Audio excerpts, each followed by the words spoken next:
a lot of the people that I speak to who are neurodivergent and who are self-employed were like, actually, I didn't choose to do this. I almost got forced out of mainstream employment. You want entrepreneurship to be a choice which people are making because they feel this is actually the career that works well for me at this point in my life. I guess if I was going to say one thing, it was just like, don't overthink the first thing that you're going to build. Just like create something, push it out there, and try and get some feedback. You're doing it as a learning experience, and then people will appreciate that and give you the feedback, but almost not trying to overthink whether you're ready to push something out. It's just like you're going to learn the most from just putting it out there.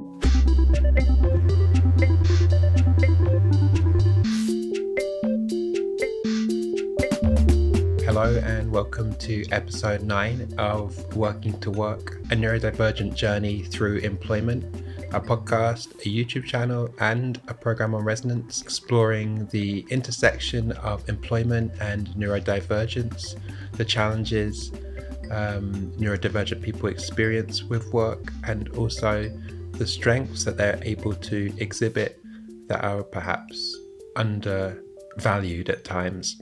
In this episode, I spoke with Zareen Ali, who is the CEO of the app Cogs AI, which is effectively a kind of mindfulness app specifically designed for the neurodivergent community. So I wanted to speak with Zareen about that app, but also about their own journey in terms of employment.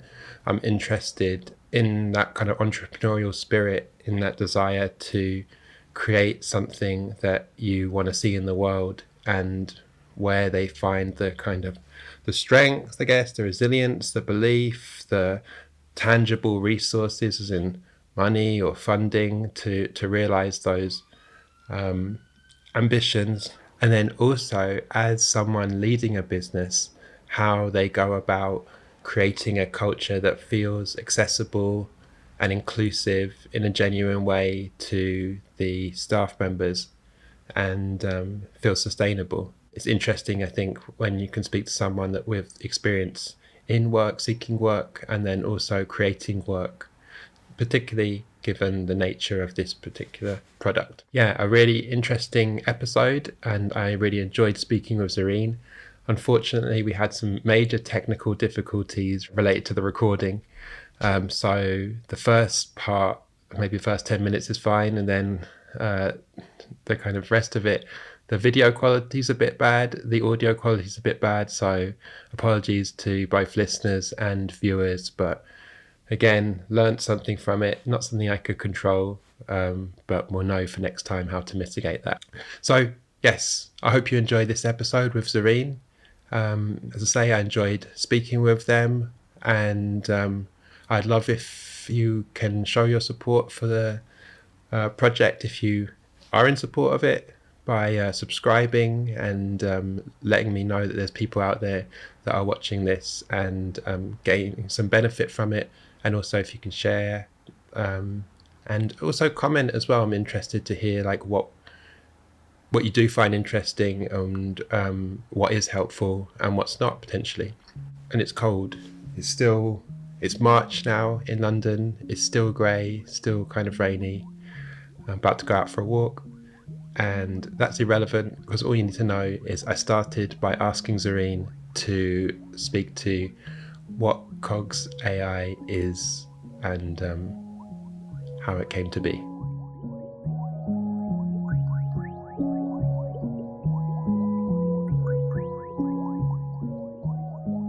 So Cogs AI is a digital platform for the neurodivergent community.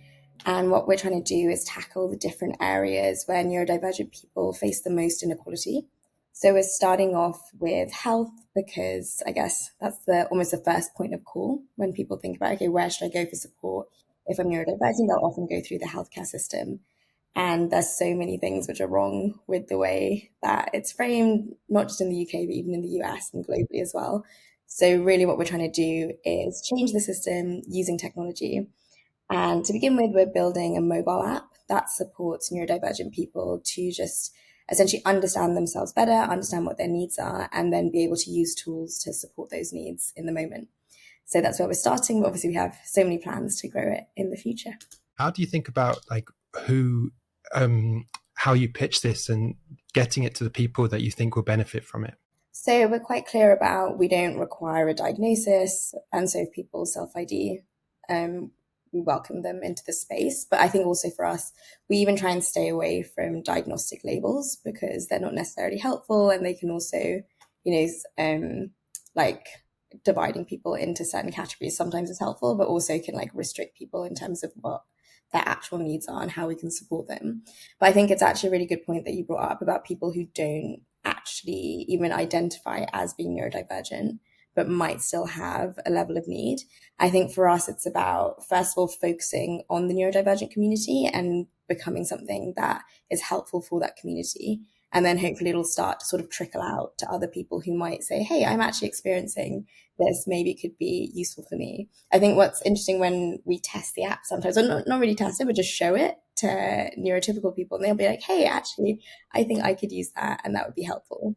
But I think when you're designing an app, you always have to be careful that you're not making it too broad. And so even neurodiversity itself, right, it's such a broad concept. So we kind of just want to drill down really into focusing on the neurodivergent community and then maybe start to think about other communities later. Yeah, that kind of brings me on to another question I had in terms of like, what do you think of as being kind of bespoke or specific in the app to meet the kind of needs and challenges of neurodivergent people, as opposed to kind of what you might consider like not competitive apps, but kind of other apps like Calm, which are maybe a bit more broadly kind of pitched? Because something we really want to focus on is actually like non-medicalized ways that the community are actually already using to support themselves. So for us, there's going to be a lot of like focus on media, on audio, music, visuals, and trying to make it feel really creative once you're in the app. So it's not only, I guess the term would be stimming, which if you're in the community, you know what it means. It's like sensory self-stimulation. And it's something that you use to help yourself sort of regulate, feel calmer, maybe distract from things that are going on around you. And so we're trying to build out much more of a sort of a sensory and stimming experience within the app. And for us, it's about not just kind of giving things to people or like giving content to people, it's getting them to start to create it themselves. So you can kind of use creativity to explore self-care. What's an example of using creativity to explore self-care in Cogs? So we have the stim feature. That's probably the one I'll focus on at the moment. And we have different sort of like audio tracks. Obviously, it's everything that's like publicly available. We're like good on copyright, basically. And we also have different visuals as well. And essentially what we do is we let people choose different combinations of music or sound and visuals that are tailored to a situation that they're trying to get to. So if they want to feel calmer, if they want to feel more energized, if they want to feel more focused.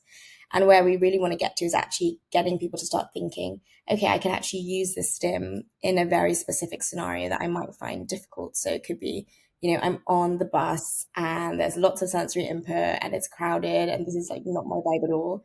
Maybe actually just like looking at the stim can help me feel calmer in this moment. That makes a lot of sense. And what I'm kind of interpreting is that you have a desire to kind of make that available to be more bespoke for the individuals as you kind of develop the app. So that is that accurate? Yeah, and I think probably a good way of thinking about it is Spotify as an analogy. So I love music, so I'll probably like use lots of music-based analogies. But yeah, so the beginning, Spotify essentially was just a music repository, right? It was just a big library. You chose the things that worked for you, so you were very active in creating playlists, understanding what your needs were. And then Spotify took that knowledge about your preferences and started to think, hey, this person is kind of similar to you. Maybe I'll recommend them some of the music that you like, but they haven't heard about yet. Right. And that's how that algorithm starts to develop and become more personalized. So that's really the path that we're going to take. So first of all, it's just about understanding how people are using it naturally and then trying to think, okay, this person is similar to this other person. And therefore, let's try and almost recommend things that could work for them. I know there's a kind of coaching aspect to the app in terms of a kind of chat feature where you can kind of speak to someone about what's going on with you and kind of get some kind of limited tailored support. I wonder like how you think about this. A lot of talk about AI at the moment and kind of incorporating, is there a kind of the future where you kind of try to incorporate some of those tools into that that feature of coaching to kind of make it a bit more bespoke and and also I wonder how you try and balance that with the kind of risks of like not really actually knowing what it might give back, as opposed to the feature at the moment, which I think you have quite a clear sense of when someone selects an option in terms of how they're feeling, what it's going to give back.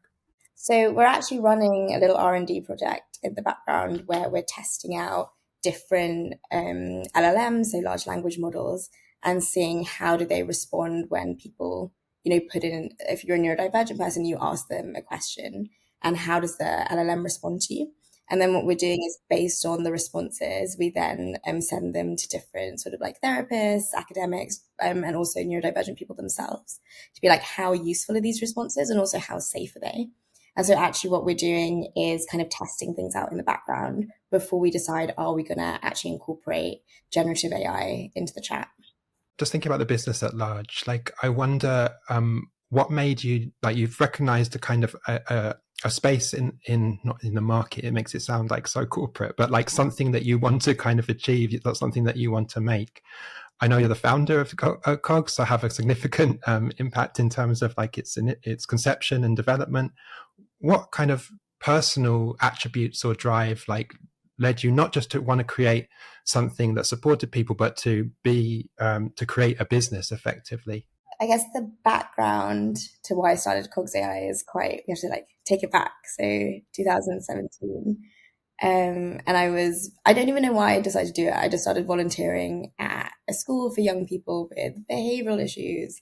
And a lot of these young people were neurodivergent. Their behavioral issues weren't anything to do with them. It was much more an interaction with a very restrictive school environment, and also school environments where their needs weren't being understood or catered for. And I think I was working, and I just like, I love working with kids, right? They have like so much energy, and you get to know people as you're working with them, like week in, week out.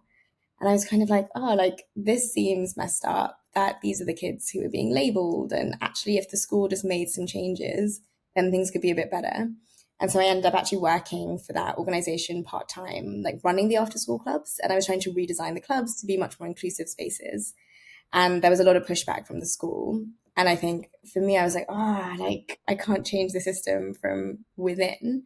So what else can I do to try and make a difference in this space? I think I also realized that I didn't know enough as well. So it's like fine to come up with like ideas which sound like they're going to be fun for young people to do, but I also wanted to make sure that, they're fun, but they're also, useful at the same time as well. And so I needed to understand more about how does the brain work? How does neurodiversity work? So I ended up going to the US and doing a master's, specializing in education, educational neuroscience, and developmental psychology. But anyway, learned a lot, and then got back to the UK just as the pandemic hit, and ended up working in a school as a teaching assistant for young people with special educational needs, so neurodivergent young people. And that's again was in that environment where I was like, oh, there's so many like interesting things that we could do. And now that I also was armed with the knowledge of, I guess, like this is actually how the brain works. So okay, I'm coming up with this idea, but there's actually a basis for why it could have a beneficial effect on somebody. And again, just came into conflict with people being like, well, we can't, essentially it was like we can't treat people differently. So a lot of, again, talking about music, there's a young person that I was working with, and it would have been so helpful for him just to like be in class and have like one headphone in and like not have it super loud, but just have something in the background, and that would help him focus more. And the teacher was like, no, because it's not fair for this kid to have music playing whilst everyone else can't. And it's just a little bit like you're gonna kind of make this child's learning experience worse just because you're trying to follow this rule. And so again, it was, a very unpersonalized way of thinking about how things had to be. It was very rules based in the sense that like this is the way it is and this is what we follow. And I think again, I was just like, okay, even armed with the knowledge, I can't make a change from within the system.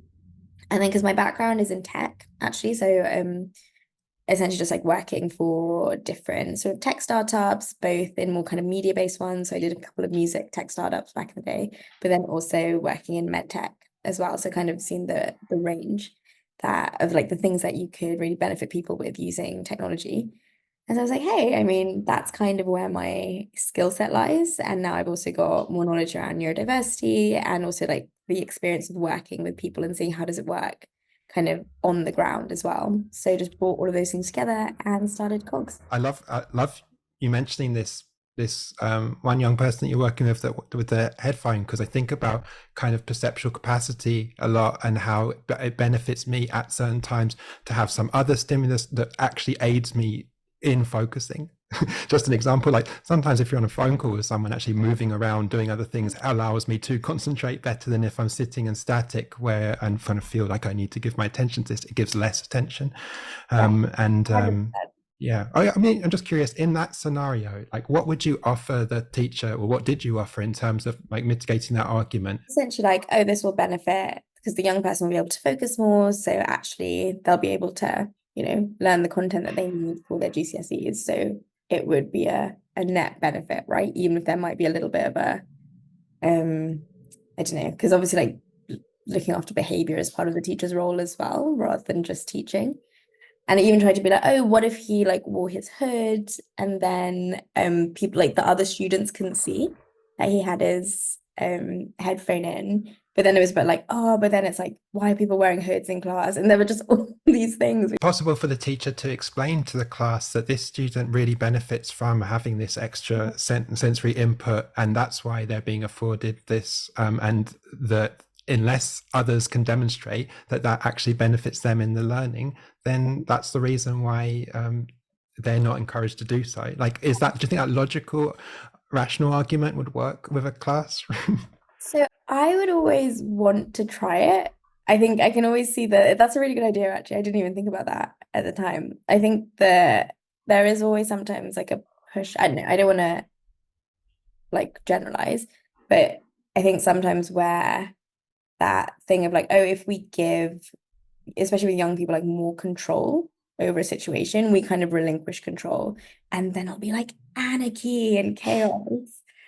I mean, don't get me wrong, like I think I have so much respect for teachers. I think it's like the hardest job. It's like you're constantly on, you're constantly performing, and then teachers in this country have to also, manage the classroom and all of that kind of stuff as well. So I have like a lot of sympathy for them. I just think they don't have the power to make those individual changes because then, if someone comes in and they're observing the class and this child is doing something that they're not really supposed to be, but the teachers let them do it, that teacher then has to defend why they're doing that to, senior leadership and stuff like this. So I think it really needs to come from the top. And you really need someone at the top to be like, okay, we're going to be completely inclusive. I'm going to give you the freedom to experiment with this. If you're a teacher, if you're a teaching assistant, and see what happens. But I think it's just really hard in the UK school environment because they're so under-resourced and expected to, squeeze out exam grades, right? So Yeah. And this isn't a criticism of the teachers, but I wonder if some of the what you might term like behavior that challenges exist because the environment isn't suited, and their needs aren't met. And maybe if the needs were met and it was engaging and one could learn in a way that feels innate to them, there wouldn't be kind of the distraction or the kind of challenge, what we might term like behavior that challenges.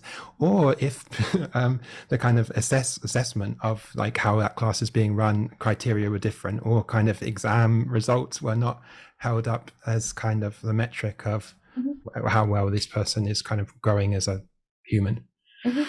I'd also preface it, or no, what's the opposite of Caveat.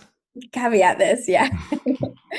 By saying I think different schools in different parts of the country will probably be different in their cultures and how they like deal with like behavior that challenges.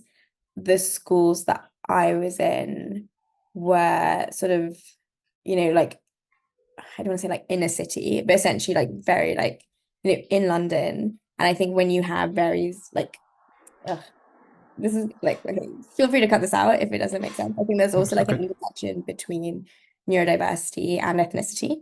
And so if you have a context where you tend to have maybe like white teaching staff, and then most of the young people might be black, they might be Asian. And so there's a different way of perceiving how like behavior manifests as well. So I think that might have also been an element in the schools that I was in when people were just like, actually, no, we need to have like more control because the kids need more discipline. So your route, what you mentioned, that I'm just thinking about your kind of work trajectory and kind of the path you take, because it's really fascinating to, I think, to understand like how people got to where they are and their interests. And so you said you were working in different areas of tech. What was the what transitioned you then to kind of working doing this? I know you said you're doing this volunteer work, but then kind of like teaching assistant, there's quite a shift. Like what happened there? Yeah, so I think maybe this is like a neurodivergent thing, actually. Like when you look at, I'll be interested in what you have seen, like from talking to different people about their career paths. Because like my actual first job, like my first few jobs were in finance. Like I worked in asset management and private equity, right? So I was like a banker wanker basically. And then sorry, they take that out. But yeah, so I was like working in banking, and Did you see it? Did you see yourself as that then? Like, I honestly, it was just like my big sister was in finance, and like I did, so my undergrad I did history and economics, and I was like, hey, what can you do with economics? You can like go into finance, so let me just do that. I didn't like overthink it. Do you see what I mean? mhm. And then when I was in it, I was like, this is the worst thing ever. And it wasn't necessarily the work. So I quite like, this sounds really weird. I like spreadsheets. I kind of think through spreadsheets. So I actually enjoyed a lot of that element, but it was just more just the environment was so restrictive. And obviously, there's like so many expectations to do all of the stuff and even like dress a certain way. And it just felt like I think I've never really been good with like lots of rules and lots of restrictions on things I can do. And so for me, that was like the worst environment to work in. And I was just very unhappy. Just like looking back on it now, it's probably like the most unhappy I've been in my life. And I didn't even realize it at the time. I was just like, this can't go on. So that's why I decided. Do you think the work dissatisfaction like bled into kind of your life outside of work as well?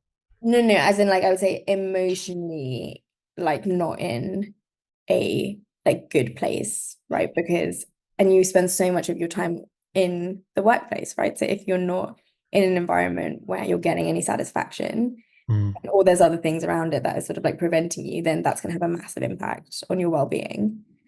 I didn't really think about that. I'm kind of looking back now and reflecting. I think at the time I didn't even realize that, oh, I'm like actually just very, very unhappy here. It was just more like I was like, there's something not right and I need to just change it. And Mm. and it feels like it's a work thing, so let me change it. So yes, it ended up just because like I said, I love music, but I'm not particularly like musically creative. But I was like, okay, I'm like have like a business mind. Maybe I can go more into like sort of like music from like the business perspective. And then that's actually how I ended up getting into tech because there were a couple of music tech startups that had roles open. So I just ended up working for them. And yeah, thankfully that led me to where I am now. And then why did I choose to switch? I was in, first of all, in like a product role where it's Mhm. essentially just very similar to what I'm doing now, but you essentially just try and understand what are the needs that people have in terms of like that technology could solve for them. And then you think, okay, how can we then build technology that best solves those needs? And I think because it's music, I really understood what those needs were. So even if I didn't have any, I guess, like formal training in product management, I think that's the nice thing with a lot of tech roles. You can like go to university and do something very formal, but there's also so much that you can just pick up like in the job. So that was definitely how it worked for me, right? I had no background in product. I think it's a really good point as well. But a lot of people think about tech as being kind of either kind of the kind of big famous CEOs that we know, or kind of engineers. But like there are these jobs, like product jobs, where there's different skills I think needed. Like so, certain things need a lot of creativity, or like being able to support and manage teams, and these kind of different strengths that are not kind of necessarily like technical. I'm curious, like, yeah, you mentioned knowing music. Like, what do you think was the strengths you had in those roles that kind of made you effective enough to kind of maintain the jobs, I guess, at the Yeah. time? So one of the big things that people talk about when they talk about like product, or I also moved into user research, which is more when you're just like asking people about what they need, but it's about having a lot of empathy for the user. And so you're very much like trying to put yourself in their shoes, trying to think about, okay, how, what are the things that they need that we can then build for them? But then it's also not assuming that your view of it is correct. So going out to people, asking lots of questions, trying to really like understand them and the whole universe that they live in. and also multiple different people who, might like music but interact with it in a different way. And so you kind of build up, it's something called like personas, where you just have like different, I guess, archetypes of people and their response to, say, music and technology. I feel like as a neurodivergent person going through your life, having to try and second guess why people do things and kind of try and build up an understanding from quite like a technical, not technical, there's an empathy there, but your empathy is based on needing to kind of try to manage for a lot of people for a certain amount of time. I think you get to a point where it's like, I can't do this anymore. I can't second guess what someone is going to do or why they do it. But maybe we build up, or I've built up, maybe you to an extent, a skill in trying to understand what works for people, and and sometimes maybe there's challenging experiences that people have gone through in their lives, but actually that can be kind of thought of now, this is a skill that I can kind of utilize it doesn't necessarily need to be in tech, but in different ways, and with a kind of more less survival and sense, and more kind of, this is looking a skill I can now use to look to achieve what I'm trying to do. Yeah, 100%. I think that that theory, I've heard it from like lots of different people and talking about their experiences where it was like, how did I, so like for me, it was like I just, because I didn't intuitively like understand those sort of like communication norms or what the rules were, kind of just like almost like observing and then having to then be like, okay, well, these are the rules, and then applying them in different situations. And sometimes Mm. it worked, and sometimes you applied the wrong rule in the wrong situation, and then it was super embarrassing. But that's kind of like how you built up, or how I built up like a knowledge of, I guess, how people work. And yeah, exactly, taking that kind of thinking and applying it to new problems and like different people in different scenarios. So yeah, I Yeah. like that, the way you framed it as like, yeah, even though it was maybe kind of painful when you're younger and you wish you just could understand what was going on, it's actually now a skill. I love it. Yeah, for sure. And then, so going from the tech work, like what precipitated the change to teaching assistant? This is where like I was just chasing something that I found interesting. Maybe at the time it was like I didn't think about it in those words then, but like a special interest, right? Where it's more like, okay, there's something that's really not right here. Let me just like learn everything that I can about it. I'm so interested in it. So it has like, I guess, the intellectual thing, but also the almost like the empathy piece as well, right? There's almost like a social justice element where you really feel it, and so you're interested in it and you feel like you want to change it.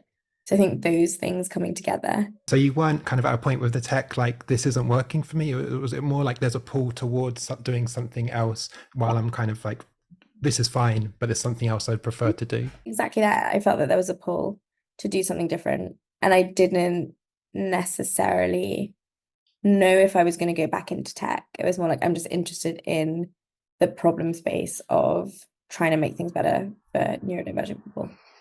Just on a practical sense, in terms of like people thinking about people potentially pivoting from doing one thing to recognizing, actually there's something else I'd like to do that maybe like not inspires me more, but kind of there's a pull, there's an engagement.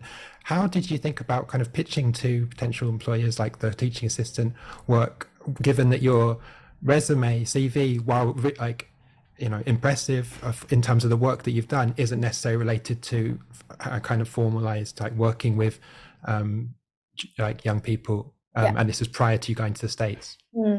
Essentially, I used a program, so it's called Year Here, where they like put you in a placement. So they do the sort of vetting and they do the reach out to the different sort of different social organizations that are looking to hire people. And Year Here was specifically something that was for people who were looking to make a career change into more of like a social good organization.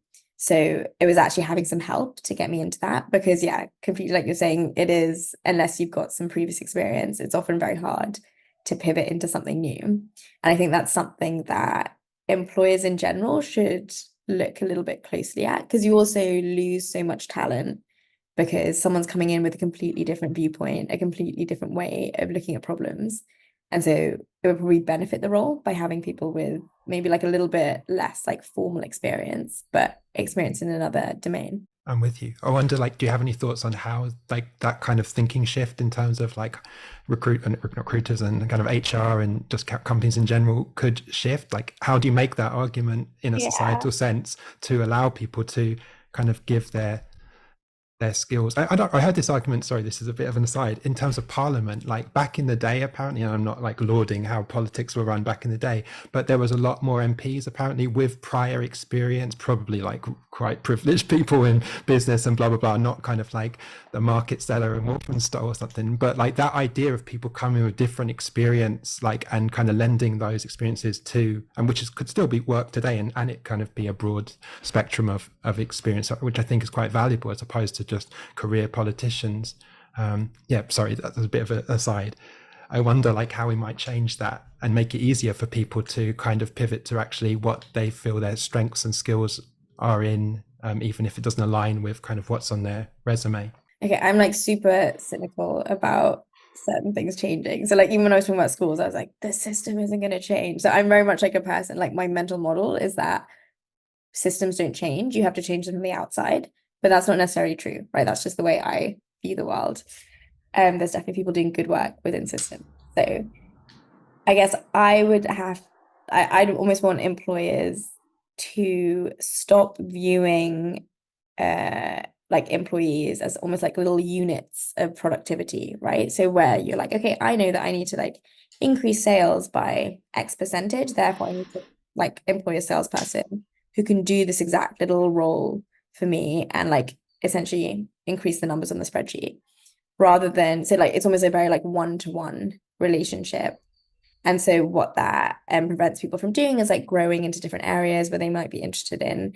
It prevents like a lot of creativity and like cross-pollination between different kind of like ideas. So I personally think companies would be more productive if they're more open. And this is what it is, to a little bit of chaos, right? Because like Yeah, it could work out, but it could also not work out. And I guess if you're a business owner, it's very hard. You'll maybe want to be more risk averse and just choose the option where like I know this person who has 10 years experience in sales is going to be able to perform for me versus this other person who might be like from a completely different domain. They might be like a performer, right? Like they might be like, like a musician or an actor or something, but they're so good at like getting up and performing, which is kind of what you need for sales as well, right? But maybe the employer is like would be less likely to take a risk, even though that person could bring something really wonderful to the table.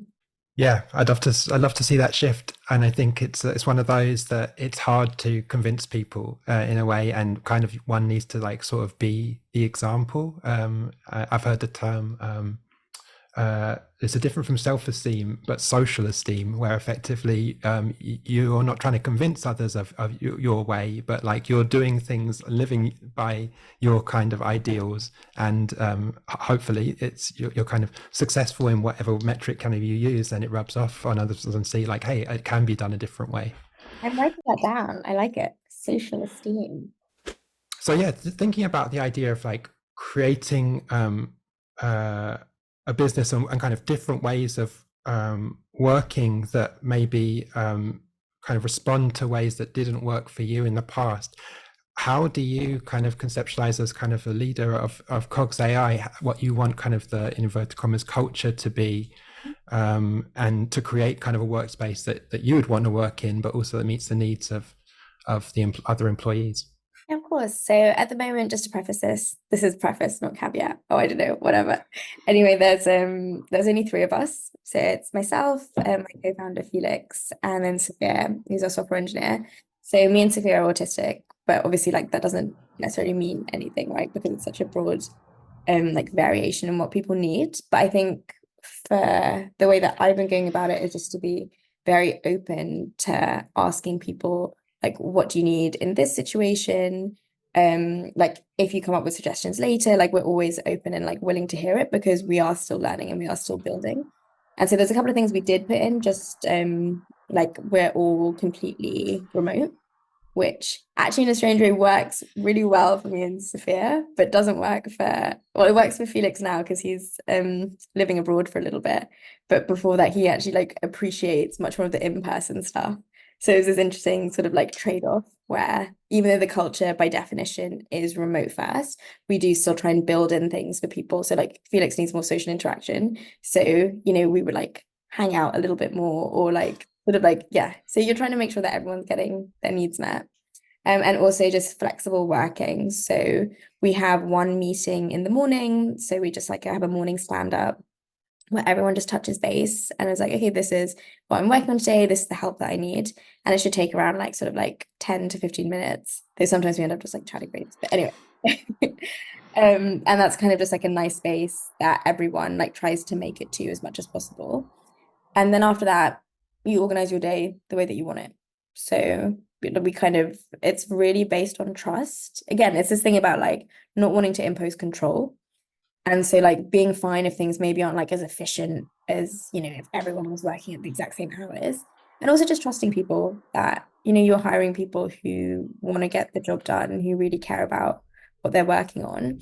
And also that can like understand what their needs are as well, because you also don't want to think that someone's just like waking up at 6 a.m. every day and like pounding through all their work, because that's not going to be good for them in the long term. So you want to just sort of make sure that they're thinking about looking after themselves and also trusting them to look after themselves. Just thinking about the scenario I just gave you, I think if you were unsure, asking, hey, do you need any help with this, or are you all right, kind of just being, I wonder though, given that I don't think that's the de facto mode of communication, whether when you work with either kind of your colleague that isn't autistic, or kind of clients or organizations that you work with that aren't autistic or neurodivergent, like how do you balance that kind of the way you would want to communicate with kind of recognition of like how they kind of maybe expect you to communicate? This is where, so Felix and I are co-founders, right? And we're quite similar in certain ways. Like we get on really well, like intellectually. Like we love just like talking about different problems, like breaking things down together, sort of creating together. We also just like genuinely like each other as people. Like we weren't friends before because we met on that Year Here program. And so we kind of met in much more of a professional context. But like, when you kind of become friends, even though you know that you can work together as well. So it's quite like an interesting dynamic. And it's definitely one that I would recommend to people for kind of co-founder relationships. Like pick somebody that you trust professionally, but that you also like genuinely like care for as well. Anyway, sorry, Yeah, that was a tangent. it's really helpful, I think, important for sure. But yeah, so the way I think it's just like you kind of fall into like the natural patterns of how, like, especially if we're going out and like speaking to different organizations that we work with. Felix is very good at like the sort of like the patter at the beginning, like the how's everyone's blah, blah, blah, like all of this kind of stuff. And I'll just be like silent. And then which is fine because like that's my preferred kind of like, I hate all that awkward like small talk at the beginning. And then, as soon as like we get into business, then I kind of jump in and I'm like, okay, well, blah, blah, blah, blah, blah, blah, blah, blah. But yeah, so that's kind of we sort of balance each other out. And like I think it works quite well because I don't want to say like good cop, bad cop. It's just more like he's definitely like sort of like comes across as like super friendly, super personable. And I'm a little bit more like, okay, like let's talk business. And then it kind of is a nice dynamic, I think, when people are working with us. In terms of how it will work when we hire more people who, will have like different forms of communication needs, I'm gonna say like I don't know yet. We're just gonna have to see. It's almost like the culture builds based on the people that, it's not like, oh, I have a defined culture. It's more like each person who comes in kind of grows the culture as well. Yeah, when you're hiring, or when you my assumption would be that you plan or hope to expand, and I wonder, like, when you're hiring, do you think about I don't actually think you could even legally hire like this, in terms of like stating a kind of characteristic that someone has to have. I think that's probably against the Equality Act. But do you think about like someone with kind of lived experience versus someone without, who might have the skills to fulfill the job, but may not have the kind of innate understanding of the kind of challenges that you're looking to kind of Um, looking to meet? Yes, I think we obviously like I don't think you can legally say we're only hiring from a certain group, but we make it very clear on our job adverts. We're like almost like these people, like we really want you to come and apply, and this is all the reasons. And I think also because we're a neurodiversity focused company, there'll be a bit of a selection bias in terms of the types of people who are like, hey, actually that really resonates with me because I'm neurodivergent as well. Sophia, for example, got the job, right? And they didn't, I didn't think, maybe it was only the very last interview that they said that they were autistic, and actually, it was just like they were the best person for the job, A, because of the skills that they had, but also because having that lived experience gives you a different insight. And so when you're talking about, when you're answering interview questions, you can speak with a certain probably passion, but also authority around certain things where you're like, that just comes across as like, oh, this person would be so good at this job. Yeah. So there'll be like a natural, yeah, it'll just be like people might naturally have a little bit more of a lived experience qualification that would give them an advantage. And just going back to what you're saying about when you're kind of pitching or speaking to clients with Felix, like the way I would interpret that is less good cop, bad cop, more each playing to your strengths and what you're comfortable with, right? Like that's not, it's maybe Felix isn't as good at the aspects of that you do. And I think we're in any dynamic, I think, regardless of like neurotypical or neurodivergent person, like having the people in the jobs, in the positions, doing the responsibilities that they feel confident and comfortable and best at is effective and for the whatever you're looking to achieve, but I guess also for the business, right? Definitely. There's lots of things I have to do which aren't necessarily my, like natural happy place. So, like pitching in front of investors, and whether that's like speaking on Zoom or whether doing it in person. And so there's a big performance element to it. And I guess I was kind of thinking of the concept of masking, and obviously there's lots of negatives around masking in terms of how it impacts people's mental health and just having and like cognitive load and just having to like not be yourself all the time. But then, and maybe this is linked to what you were saying before about like the benefits that, having to think about communication in a much more cognitive way then gives us for empathy. Like, is there something around actually like previously having masked, could we then use those skills in situations where you do have to perform? Because it kind of is the same thing. I wonder if there's something to lean into. What's the way though, like that actually I can do this that feels organic, that doesn't feel I'm kind of forcing myself to kind of learn a skill or kind of perform in a way that doesn't feel organic.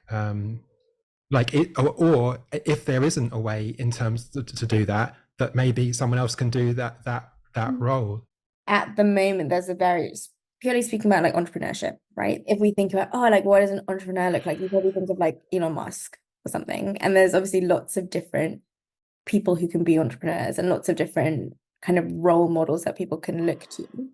But that also you do, even if it's like, oh, people look different, you kind of assume that they will be like confident speakers or like the life and soul of they need to almost be not like attention seekers, but like be very happy. Thinking about you moving from the teaching work into kind of developing this app, what, given that you've spoken about these some of the responsibilities of those roles in terms of pitching, being in front of people, not being coming as innately or being as comfortable doing it, what made you decide to do something in a way that required that?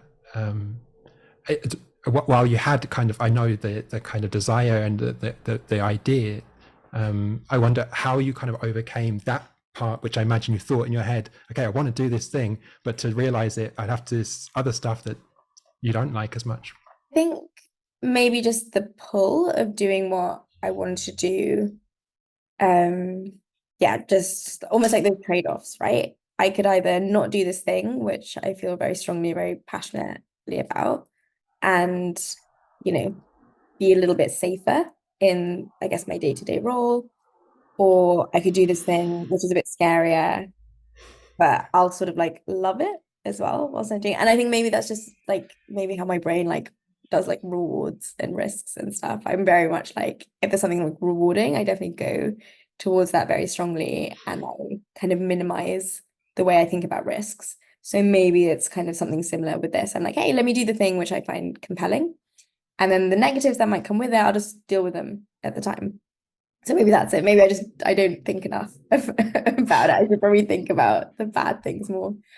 I think sounds like the opposite, that you're thinking about like you're being driven by like the mission, and that knowing where you want to get to like mitigates some of the things that are going to be uncomfortable, as opposed to letting the things that are going to be uncomfortable stop you from kind of doing the thing that you really believe in. If there was someone that's listening to this or watching this and thinking, well, I've got an app idea or kind of a business idea that I want to make in the same way that kind of you did, I know this is a big question, but kind of what would you recommend in terms of them kind of trying to realize that?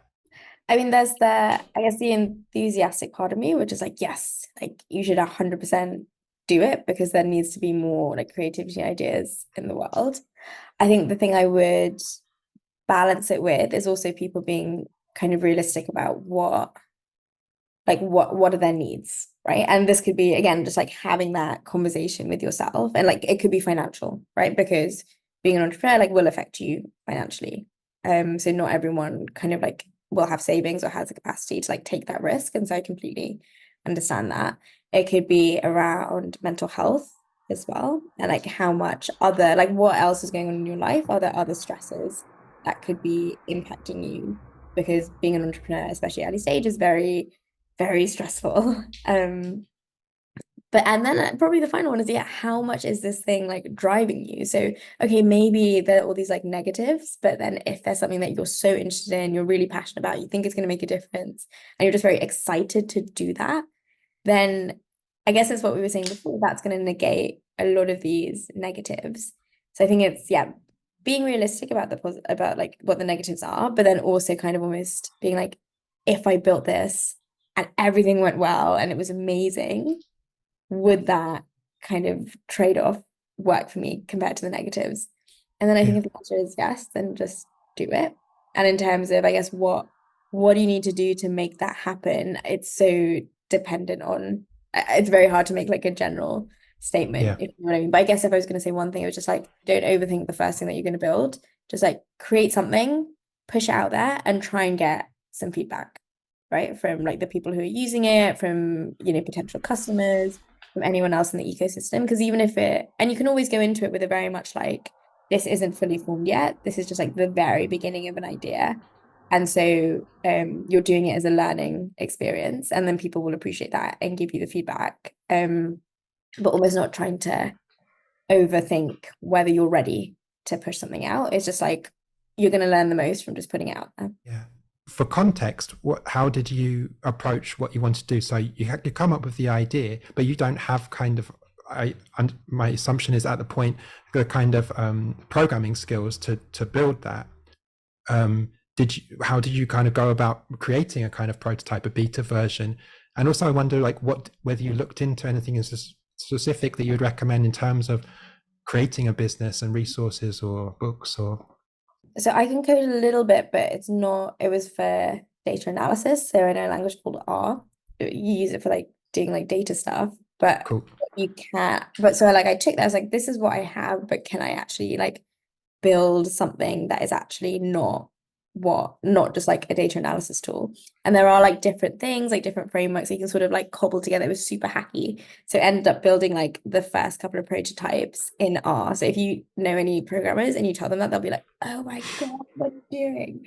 And the reason for that was just to test two different feature sets to be like, do people respond to, and what was the first one? It was this is when we were still working with kids. So it was about getting young people to think about their working environment and like how can they sort of get like ready to work. And so that would be about their like energy levels, that'd be about their emotional state, but also about, their sensory and physical environment. So that was one thing that we were testing. And then the other thing was more about, I guess, like understanding your emotions and different things that you could do to help regulate your emotions, but it was much more of, I guess, like a learning course rather than like in the moment tools. And then based on the data that we were getting from both of those, we were like, okay, what's the next thing that we can build? We also went out to people who were using it and said, hey, can you give us qualitative feedback as well? So interviewed them. And based on the feedback that we were getting, we're like, okay, initially it was built on like a browser. So it was like a browser-based app. And then we were just like, okay, this isn't gonna work because a lot of people just want like a mobile experience. And the framework the R framework that I was using didn't like fit really nicely into what we wanted to create for mobile. So I was like, okay, can't use that sort of technical tool anymore. So what's the next thing that I can do? And what's really interesting is that there's lots of they're called like no code tools which are around at the moment. So there's one called Adalo, so Adalo, which does no code for mobile. So you can build mobile apps essentially just, and it's very much visual. It's almost as if you're like designing it from, rather than thinking about like how is this kind of coded, you're much more thinking about how is it built and how does it look. And then it links that to things like, okay, this needs to get saved in the database if this is pressed. So it's done very intuitively. Like really recommend it. And it lets you essentially just build something quite quickly. So you can prototype a mobile app experience. So then we built in that, again, pushed it out, got lots of feedback, looked at the analytics and see what was responding with people. And so we did these essentially 3 prototypes and realized that, okay, we have enough knowledge now about what people want to hire a software engineer. So we actually just brought a contractor on who was just working part-time, so a couple of days a week. And they actually built out like the very first version of the app. And we kind of used that narrative of, look, we've kept on building things, we've kept on learning to be able to apply for different small pots of money. And like that was the money that eventually led us to hire the developer, and which eventually like led us, we applied for an Innovate UK grant. And so got quite a large grant. And based on that, we could then hire software engineers full time. But really, it was about releasing small, imperfect things that you would be embarrassed about if, like, do you know what I mean? But essentially doing it as learning exercises. So when you eventually hire somebody, you have enough knowledge that they know what they're building. And you used the tools that you had at your disposal. You used the skills that you had of like, okay, this is maybe not the ideal programming language, but I know it, so I can start with this, as opposed to this is not ideal, so I'll have to learn, I don't know, what language, C or something, or whatever people code in. I think that's really cool that you were just like, well, I'm going to use what I have and jerry rig it, sort of. That discounts, I think, probably what you achieved, but you know, kind of, I mean, like try and bend something to make it do what you need it to do for a temporary purpose. Yeah, and I think there's lots of stuff that even if you don't have a programming background, there's lots of stuff that you could just even simulate. I think it's called, there's like a sort of like an innovation. I think it's like a concierge service. Like if you look it up, and there's another one called like the Wizard of Oz kind of method, where like you make it could be like, okay, I want to build a piece of software that helps do this person do this. And so what you do is actually like, rather than you almost like pretend to be the software. So you're like, you find the person who has the need and be like, what are the things that you need? Let me go and fulfill that for you physically as a person. Right. And then like, so it could be before like Uber was a thing. What did people want? They wanted a way of like connecting to whatever, a taxi really quickly. And we kind of already know that because you have people who are going out on the street, like sticking out their hands, or you have people who are building, they have like mini cab companies where you can call them up, right? So again, like, is there something where you can connect people using like phone rather than having to build a platform that connects them? So there's ways of kind of like hacking it just to see like, are there enough people who need the service that I'm going to build? Because once you build it, technically, it's going to be a lot more expensive to do. So if you made some assumptions that don't actually follow through, then you've wasted a bunch of time and money, basically. No, this makes total sense. And I think that can help as well in terms of self-doubt, right? Because I mean, even if you build a prototype, you can still input it out, especially if it's not fully formed. You might not have the responses that you would hope for, and it might still require some kind of like self-belief to know that it can get there. But I think without like putting something out there to at least try, this project is an example. I believe it's of value and it will thrive. At the moment, it doesn't have the kind of reach that I want it to, but I think stopping it means that it has no reach at all because it doesn't exist. I could think about every single aspect I wanted to do, make it a so polished kind of thing, but I think the learnings along the way are just as valuable as kind of realizing some kind of idea in your head that actually hasn't got any input from anyone else or the users or the people the audience that you think might value it. 100%. I think maybe it's a bit different from like music or art or something, because a lot of that is actually about like the self-expression part of it. Yeah. And then if people like it, they like it, that's great. But like when you're almost like building much more of like a product or a service, that kind of has to be so much more about the audience, right? Rather Totally. I 100% agree. I actually just think about it in terms of music when I send people like demos or bits that without elements that are really going to be the hook, it doesn't actually, is not useful, I would think, unless it's someone I'm literally collaborating with and they're going to contribute a part. But sending, yeah, totally. When I saw you in the webinar that I watched last year, one of the things that struck me was you speaking about neurodivergent people often having kind of novel ideas and looking to realize them and create businesses, but then that you kind of caveated that with that's not everyone's desire, and not everyone can or wants to kind of create their own working environment and their own product. Some people are perfectly content with working in an organization or all different types of kind of employment and work, and that while like it's great to be able to kind of start something and kind of, as I say, create that culture yourself, it's still important, I think, to change, to kind of make accommodating and inclusive all different types of work environments. I wonder if you had any thoughts on that you could share. Yes, I think maybe what inspired me to bring that point up during the webinar was that a lot of the people that I speak to who are neurodivergent and who are self-employed were like, actually, I didn't choose to do this. I almost got forced out of mainstream employment. And so that's not how you want entrepreneurship to be a choice which people are making because they feel this is actually the career that works well for me, at this point in my life. Like, it could be very different, whatever. If I have like a kid, I might want a job where they're going to give me like maternity leave and give me all of that kind of stuff, right? So I need that security. How can mainstream employers create more inclusive environments so that, not only neurodivergent people benefit, everyone is going to benefit by just having more flexible working, having better policies that allow people to create the work environment that they will produce the best, almost like, I don't want to say productivity, but produce, the best output that they can do.